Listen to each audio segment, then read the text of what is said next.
ഇന്ത്യയിൽ തന്നെ ഭരണപാടവമുള്ള നേതാക്കളിൽ ഒരാളാണ് പിണറായി വിജയനെന്ന് തമിഴ്നാട് മുഖ്യമന്ത്രി എം.കെ. സ്റ്റാലിൻ.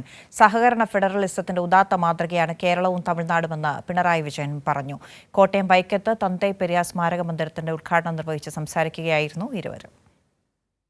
അതീതമായ സഹവർത്തിത്വവും സഹകരണവുമാണ് വൈക്കം സത്യാഗ്രഹത്തിൽ നമുക്ക് കാണാൻ കഴിയുന്നത്.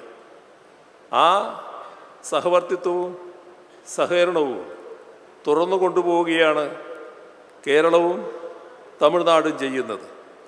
കേരളത്തിൻ്റെ പ്രശ്നങ്ങളിൽ തമിഴ്നാടും, തമിഴ്നാടിൻ്റെ പ്രശ്നങ്ങളിൽ കേരളവും പരസ്പരം കൈത്താങ്ങാവുന്നു.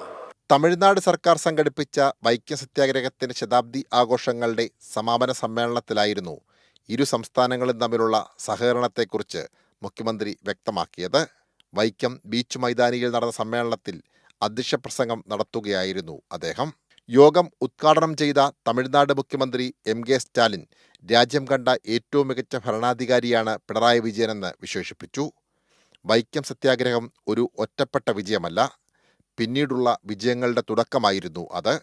ഏത് പ്രതിസന്ധി ഉണ്ടായാലും ഒരു സമത്വസുന്ദര സമൂഹം സ്ഥാപിക്കുമെന്ന് ஸ்டாலின் വ്യക്തമാക്കി.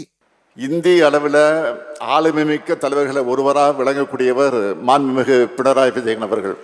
வைக்கம் ஒரு ஒற்றப்பட்ட விஜயமல்ல, பின்னீடுள்ள விஜயங்களுடைய தொடக்கம் ஆயிருந்தது.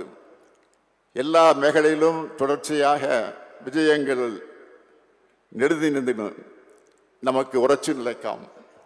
എന്ത് വില കൊടുത്താലും ഒരു സമത്വ സമൂഹം സ്ഥാപിക്കുകയും ചെയ്യും. ചടങ്ങിൽ തമിഴ്നാട് കേരള മന്ത്രിമാരും ചീഫ് സെക്രട്ടറിമാരും മറ്റ് ഉന്നത ഉദ്യോഗസ്ഥരും പങ്കെടുത്തു. സാംജിത് അറപ്പുക്കരയ്ക്കൊപ്പം സനോജ് സുരേന്ദ്രൻ, കൈരളി ന്യൂസ്, കോട്ടയം.